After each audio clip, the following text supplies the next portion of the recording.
A cura dos relacionamentos familiares.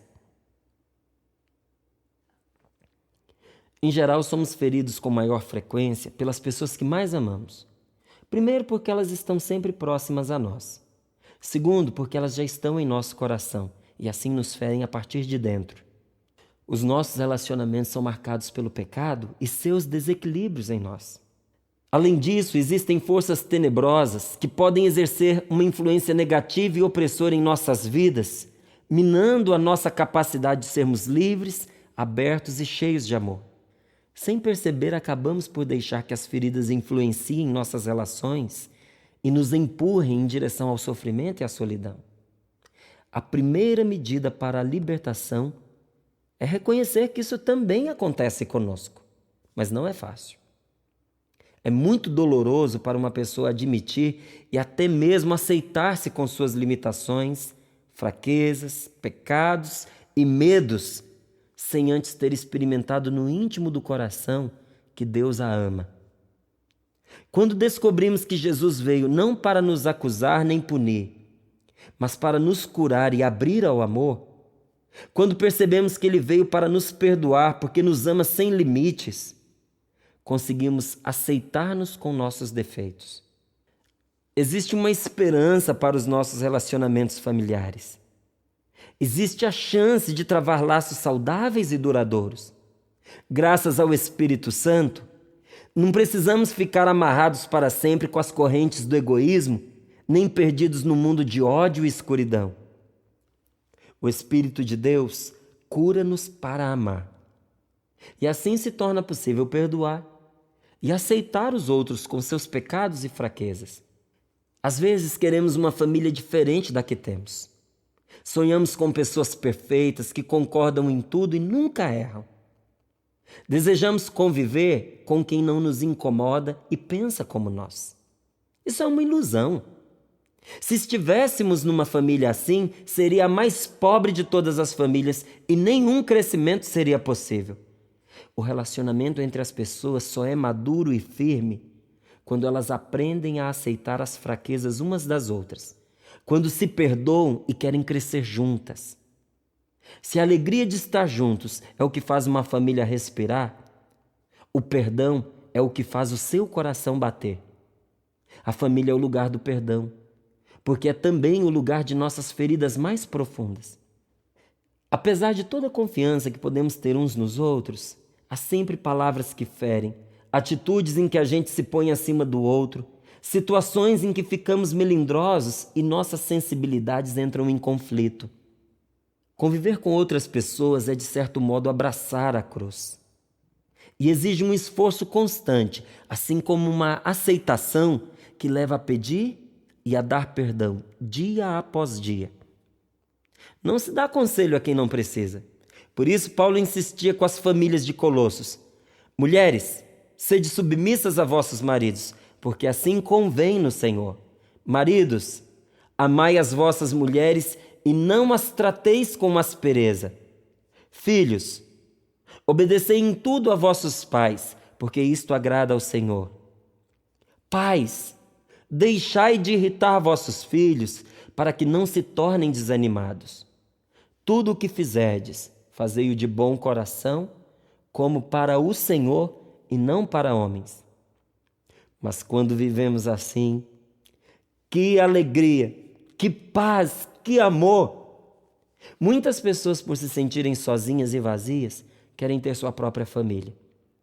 Esperam que esse novo começo lhes dê o que procuram. Às vezes casam e têm filhos para pertencer a um novo grupo e ter uma vida ideal. Contudo, se começamos uma família sem saber que entramos nela, para descobrir ali a beleza do perdão, não tardaremos a nos decepcionar. Perdoar liberta. A cura dos relacionamentos familiares está intimamente ligada ao perdão. Cura do trauma das palavras malditas.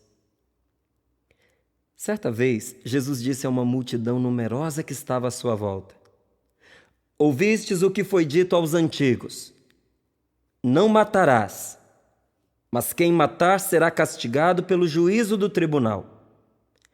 Mas eu vos digo, todo aquele que se irar contra o seu irmão será castigado pelos juízes. Aquele que disser ao seu irmão, raca, que significa idiota, será castigado pelo grande conselho. Aquele que lhe disser louco, será condenado pelo fogo da geena. Mateus capítulo 5, versículos 21 e 22. Por que Jesus é tão severo em relação a essas taxações? Porque amaldiçoar é uma forma de destruir, de matar. A feitiçaria se baseia muitas vezes em lançar maldições ou pragas sobre as pessoas para prejudicá-las. Jesus afirma que aquele que em espírito de ira taxar o seu irmão atrairá condenação sobre si. Podemos até mesmo pensar que levar a mal esse tipo de atitude trata-se de um radicalismo barato. Mas se tivéssemos consciência dos danos que isso causa às pessoas, já não pensaríamos assim. Uma taxação muitas vezes vai desestruturando a pessoa interiormente. Aos poucos mina a autoestima e trabalha para incutir a mentira. São Francisco de Sales, escrevendo sobre a maledicência, afirma que ela é uma espécie de assassino, porque mata a vida social da pessoa, destrói sua boa fama e os seus relacionamentos ficam prejudicados. Basta lembrar os rótulos que recebemos na infância. Dificilmente se vê alguém colocar um apelido que exalte as qualidades do outro. Pelo contrário, são insultos que visam a reduzir a pessoa ao defeito que tem. São palavras envenenadas que põem em destaque os limites da pessoa para difamá-la e desacreditá-la. Quantos casamentos terminaram por causa das palavras amargas, das comparações, das piadas de mau gosto? Quantos filhos ainda carregam as marcas das brincadeiras cruéis a que foram submetidos? Jesus quer purificar nosso coração dessas lembranças. Contudo, se para o que agride com palavras está apontada a condenação, por outro lado, Jesus manda ao ofendido perdoar. A cura só entra no coração mediante o perdão. É preciso apresentar as lembranças humilhantes à luz de Deus e ali, com a força do Espírito Santo, dar o perdão. Há dois tipos de pessoas que devemos lembrar quando rezamos pela cura dos traumas causados por palavras malditas. Primeiro, as pessoas que chicoteamos com a nossa língua para arrependidos pedir perdão. Segundo, as pessoas que nos afligiram com suas palavras para perdoá-las, mas nem sempre é fácil. Mas cada vez que em oração recordamos aquela situação dolorosa, é uma oportunidade de cura que temos. Se fortalecidos com o dom do Espírito Santo enfrentarmos, inclusive as ocasiões de humilhação, sem nos deixarmos abater por elas, sem tomar como verdade esses apelidos, nos livraremos desse espinho na carne de uma vez por todas. Basta vencer esse mal uma única vez em seu próprio território, que ele perde a força de nos afligir. Até feiura tem cura. O coração do homem altera o seu rosto, quer para o bem, quer para o mal. Sinal de bom coração é o rosto alegre, bonito. A maldade enfeia a gente. A tristeza envenena o semblante. A pessoa pode até disfarçar por um tempo, mas não só a boca. A face transmite aquilo do qual o coração está cheio. Diz a palavra de Deus que um rosto bonito e cheio de alegria é fruto de muito esforço. Só quem se empenha consegue domar o coração e encontrar a paz que faz sorrir. Mas a recompensa é grande e faz valer cada gota de dedicação. A pessoa alegre não cansa nem se cansa. A alegria ajuda a descansar. Nenhuma roupa ou maquiagem consegue melhorar tanto o nosso visual quanto um sorriso largo, sincero e tranquilo. A pessoa de bom coração e rosto alegre não faz bem apenas aos olhos, faz bem à alma. Grandes nomes da humanidade reconheceram isso.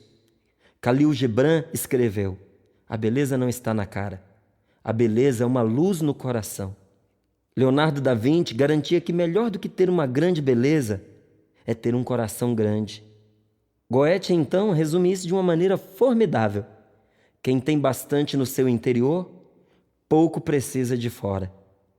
E para que encontrássemos o manancial de beleza que existe em nós, o Espírito Santo nos deixou esta palavra: o coração do homem altera o seu rosto, quer para o bem, quer para o mal.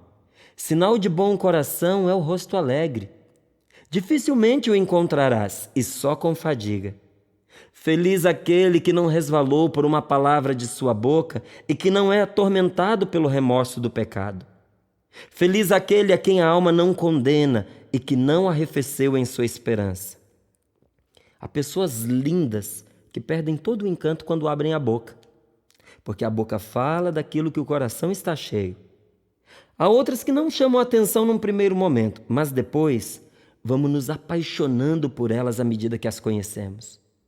A beleza que seduz é diferente da beleza que apaixona. Uma deslumbra os olhos, a outra o coração. Para quem quer investir numa beleza que não desfaz com o tempo, Deus dá 3 ensinamentos por meio desta palavra. Primeiro, feliz aquele que não resvalou por uma palavra de sua boca. Belo é ser amável. Portanto, não se torne conhecido por difamar as pessoas. Não faça piadas à custa dos seus companheiros. É fácil fazer as pessoas rirem dos outros, mas isso é uma coisa detestável. A qualquer momento, os que foram prejudicados vão se juntar e falar mal de você. Considerando que você é um e os outros são muitos, você será derrotado antes que eles pensem melhor. Uma coisa importante: não fique contente com as desgraças e derrotas que atingem os outros, nem sequer as comente. Poucas coisas são tão feias quanto uma pessoa bisbilhoteira. Ninguém gosta de gente que faz intrigas. Mesmo que o fofoqueiro se envolva com pessoas importantes, ele sempre será valorizado pelo leva e traz, nunca por suas qualidades. Lembre-se, quem diz coisas ruins, ouve outras ainda piores. Por isso é feliz quem não escorrega pelas palavras de sua boca. Segundo, feliz aquele que não é atormentado pelo remorso do pecado e cuja alma não o condena. Se quisermos estar bem, não devemos tomar atitudes condenáveis. O remorso pesa na alma e não há melhor remédio para ele do que o arrependimento e a confissão. Às vezes nada traz tanto alívio à pessoa quanto dizer: perdão, Senhor, porque pequei. Terceiro, feliz quem não arrefeceu na esperança. Um homem se torna velho não pelas rugas em sua face ou por seus cabelos brancos, mas quando desiste de si mesmo e perde a esperança. É a esperança que torna os jovens tão bonitos. A juventude é capaz de sonhar e esperar algo bom, mesmo quando tudo parece estar destruído. Feliz quem não deixou esfriar a confiança, nem se arrependeu de esperar em Deus. Até os adolescentes podem se esgotar e jovens robustos podem cambalear, mas aqueles que contam com o Senhor renovam as suas forças. Ele dá-lhes asas de águia, correm sem se cansar, vão para a frente sem se fatigar. Isaías, capítulo 40, versículos de 30 a 31. A verdadeira beleza, quando olha no espelho, enxerga bondade. O coração bom torna o homem interessante, enquanto a pessoa bonita e cruel é como uma armadilha que atrai para depois machucar. É certo que tudo melhora, inclusive a aparência, quando a gente torna melhor o coração. Banho de amor. Em grande parte, nossas feridas interiores foram ocasionadas pela presença de pessoas que marcaram nossa história de modo negativo. Quando essas lembranças se manifestam em toda a sua força, despertam em nós sentimentos de medo, raiva, desânimo, angústia e todo tipo de tensão. É impossível que elas não influenciem nossas atitudes. Notamos as consequências, mas nem sempre conseguimos contorná-las. Por não saber lidar com esses incômodos, nós os enterramos num quarto escuro do coração, na esperança de que fiquem ali, quietos, esquecidos, mas não ficam. Eles influenciam nossos relacionamentos e muitas vezes passam por cima da nossa vontade, causando verdadeiros desastres, descontroles emocionais, agressões, doenças interiores e físicas, tristeza profunda, depressão e todo tipo de desequilíbrios. Aqui, a oração entra como um banho de amor que vai lavando as feridas, desatando os nós do coração, trazendo ar fresco à alma sufocada. A oração do banho de amor quebra as correntes da tristeza e da angústia, liberta a pessoa do desespero e dos pensamentos de morte. O Senhor Jesus visita as áreas adoecidas de nossas lembranças e vai arrancando as ervas daninhas do pessimismo, do medo, da insegurança, da inquietação, da inconstância, e liberta o coração de todo desamor e culpa pelos erros cometidos no passado. A oração do banho de amor permite que descubramos que Deus não é nosso inimigo sempre pronto a nos castigar. Antes, faz que sintamos o amor de Jesus por nós. Se até então usávamos o desprezo e o desaforo como escudo para manter as pessoas afastadas, a cura do coração nos devolve a capacidade de confiar. Há quem tente resolver essas questões usando drogas. O problema é que, além de a pessoa ficar viciada, recebe alívio por um pouco de tempo, sem jamais arrancar o mal pela raiz. Assim que passam os efeitos do remédio, a coisa volta pior que antes. O problema que não resolvemos, a ferida que não curamos, persegue-nos onde quer que tentemos nos esconder. Graças ao Senhor, o nosso passado e os nossos relacionamentos podem ser resgatados e ganhar um novo rumo. Quando pedimos que Jesus purifique nossos relacionamentos com seu amor, a luz que brilhou no dia da ressurreição enche de alegria todo o nosso ser e expulsa as trevas da nossa mente. É por essa razão que você precisa expor as suas mágoas ao amor curador de Jesus. Só Ele pode curar as feridas do coração que impedem o seu crescimento. Onde há um vazio, uma carência, uma deficiência em nós, Jesus derrama ali o seu amor e o seu espírito como remédio. Como obter esse tipo de cura? O que devemos fazer? A vida nova que o Senhor veio trazer é também a libertação de todas essas prisões emocionais. Para que Jesus venha agir sobre as feridas dos nossos relacionamentos, é preciso, antes de qualquer outra coisa, querermos. E com um gesto concreto, convidá-lo a envolver com seu amor as mágoas e as lembranças negativas. A oração do banho de amor inclui 2 passos. Primeiro, encontre um lugar tranquilo onde possa se acalmar de toda agitação e barulho para entrar em oração. Em seguida, imagine Jesus vivo, ali com você, pronto a ajudá-lo. Cheio de confiança, peça ao Senhor que, em sua lembrança, nos seus pensamentos, volte com você à época em que aconteceu aquela situação de desentendimento, dor e humilhação, e que Ele cure os danos causados por aquela agressão. Isso é, vá com Jesus até a raiz do problema e peça que Ele o liberte das sensações destrutivas e o cure de todo o estrago causado no presente. Sinta o amor de Deus envolver você e sua história, arrancando dela as forças de ódio. Na maioria das vezes, é uma transformação lenta, dolorosa, mas extremamente feliz.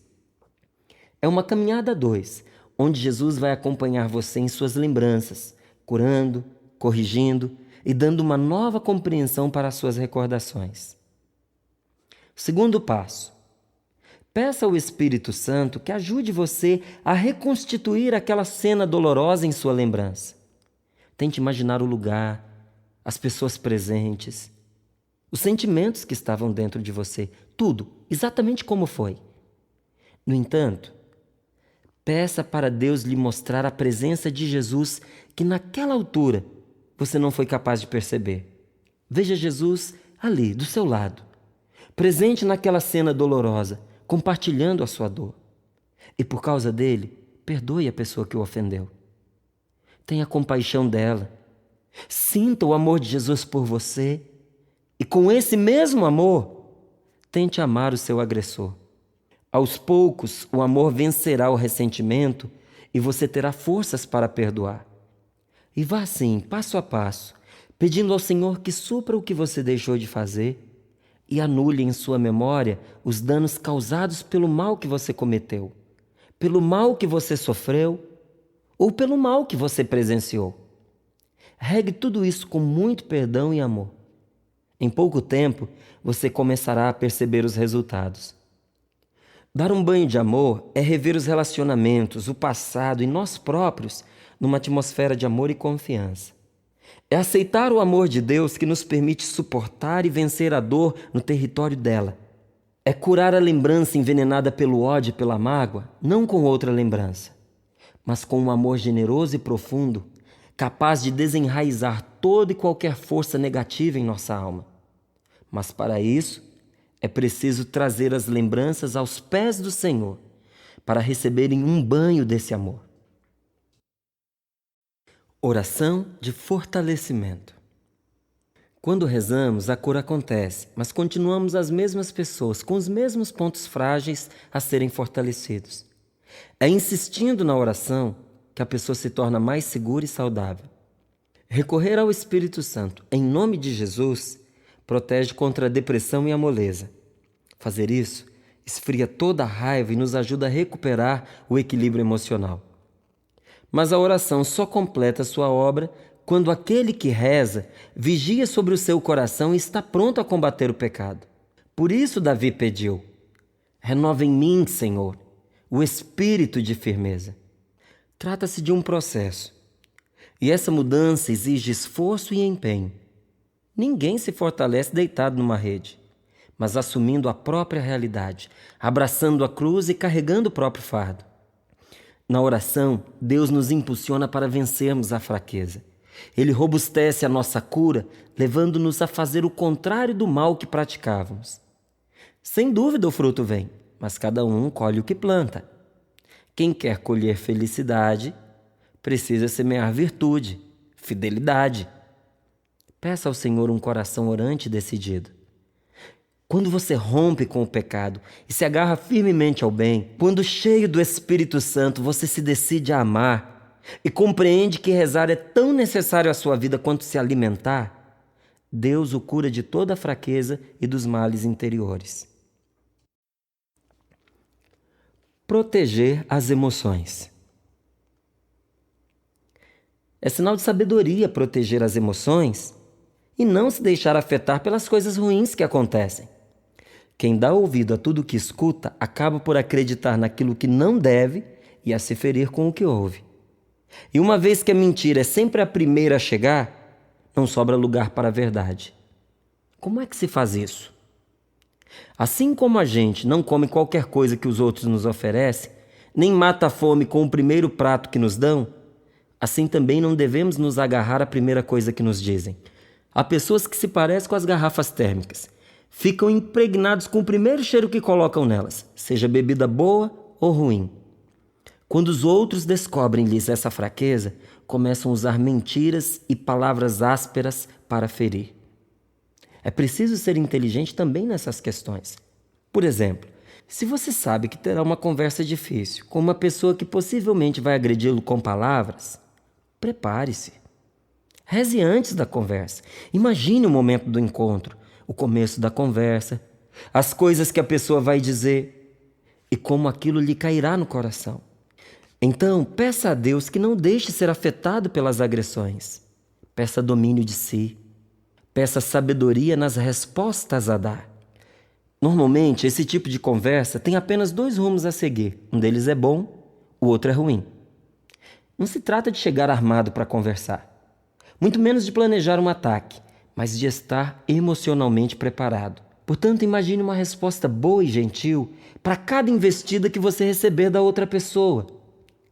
Pense em como você se sentirá caso seja agredido e vá se antecipando e corrigindo cada sentimento.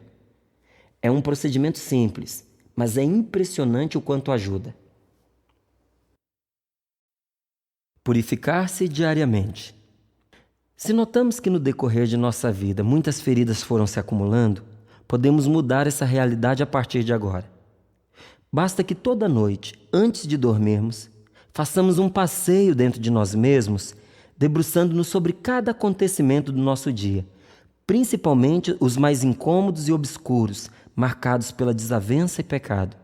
Depois, apresentá-los a Deus, para que os purifique com a sua luz, de maneira que permaneça em nossa alma somente o que é bom para nós.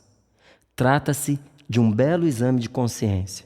Se somos fiéis em abrir todos os dias diante de Deus o que nos incomoda, isso é, nossos pecados e feridas, teremos a vantagem de amadurecer nossa consciência, lutar contra nossas más tendências, ver-nos curados por Cristo e progredir na vida do Espírito.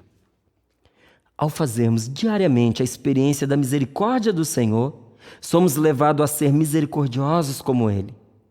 Mas para que a graça realize o seu trabalho, diz o Catecismo da Igreja Católica, deve primeiro descobrir o pecado, a fim de converter nosso coração e nos conferir a justiça para a vida eterna através de Jesus Cristo nosso Senhor. Como o médico que examina a ferida antes de curá-la, assim Deus, por sua palavra e por seu Espírito, projeta uma luz viva sobre o pecado. Para que o homem se mantenha em processo de cura, é necessário que constantemente se lance a luz de Deus sobre suas feridas que ainda estão abertas. Oração. Pai amado, eu te peço em nome de Jesus, cura meu coração das lembranças dolorosas, de tudo aquilo que experimentei em meu passado e ficou guardado em minha memória. Cura-me das recordações que me atormentam. Conheces-me, Pai querido, sabes tudo de minha vida. Conheces, inclusive, cada problema que carrego comigo. Pai querido, por Jesus, cura o meu interior, cura as marcas negativas em minha vida afetiva, os momentos em que me senti esquecido, abandonado e combatido até mesmo por aqueles que deveriam me amar e me apoiar. Necessito de cura interior, meu Pai. Preciso que o teu santo Filho Jesus cure-me dos sentimentos de destruição, raiva, ressentimento, mágoas e falta de perdão que muitas vezes se manifestam em meu corpo por meio de dores e doenças físicas. Senhor Jesus, o Pai do céu te enviou para me resgatar. Cura-me do medo e da insegurança que se abateram sobre mim por causa dos momentos de aflição e perigo que me oprimiram. Jesus, todas as agressões que sofri, as violências afetivas que suportei, só Tu podes curar-me de todas essas marcas. Eis então a minha súplica, Senhor. Purifica minhas recordações, lavando-as no Teu sangue. Cura-me, Senhor, e transborda meu coração com a Tua paz. A Ti todo o meu amor e gratidão, pois creio firmemente que o Teu Espírito está agindo em mim agora. Pelo poder do Espírito Santo, minha vida está sendo renovada e meu coração transformado. Posso proclamar que em Jesus sou uma pessoa inteiramente nova. Amém.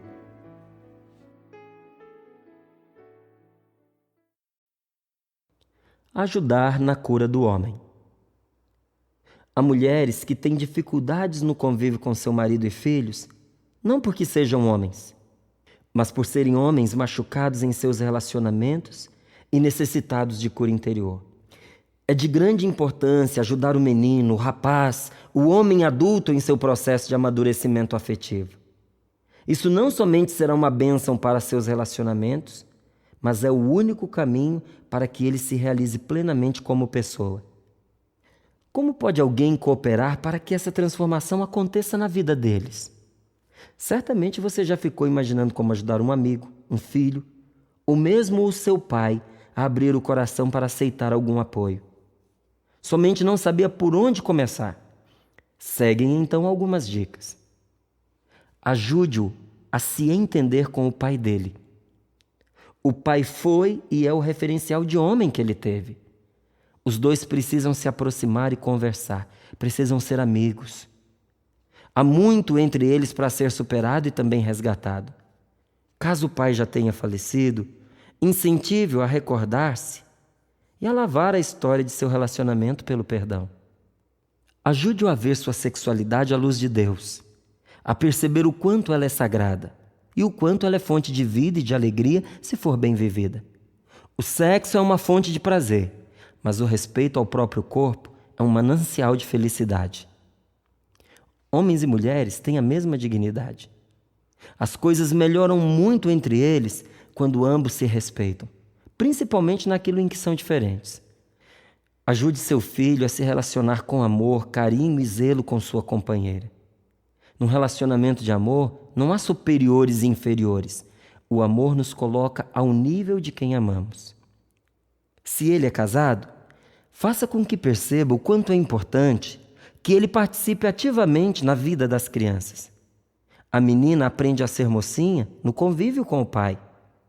Brincando com o filho, o pai ensina-lhe o limite entre a vida e a fantasia, entre o que é sério e o que é divertimento. A presença do pai traz segurança e parâmetro para suas crianças. A educação não é responsabilidade só da mãe. Um homem precisa de bons amigos do sexo masculino, outros homens com quem possa compartilhar seus gostos, sonhos e mesmo dificuldades. Colabore para que ele amadureça seus relacionamentos e descubra a diferença entre amigo e colega de divertimento. É terrível para um homem não descobrir a própria vocação e não encontrar um trabalho onde possa pôr o coração. Se o homem está contente com aquilo que faz, já está grandemente realizado. O homem tem verdadeira necessidade de se sentir útil e realizado profissionalmente. E por fim, o mais importante, ajude-o a se aproximar de Deus. Incentive-o a rezar. Chame-o para participar de alguma atividade ao lado de outros homens de fé. Dê-lhe de presente um bom livro que o ajude em sua espiritualidade. A cada um desses passos, você testemunhará um verdadeiro milagre.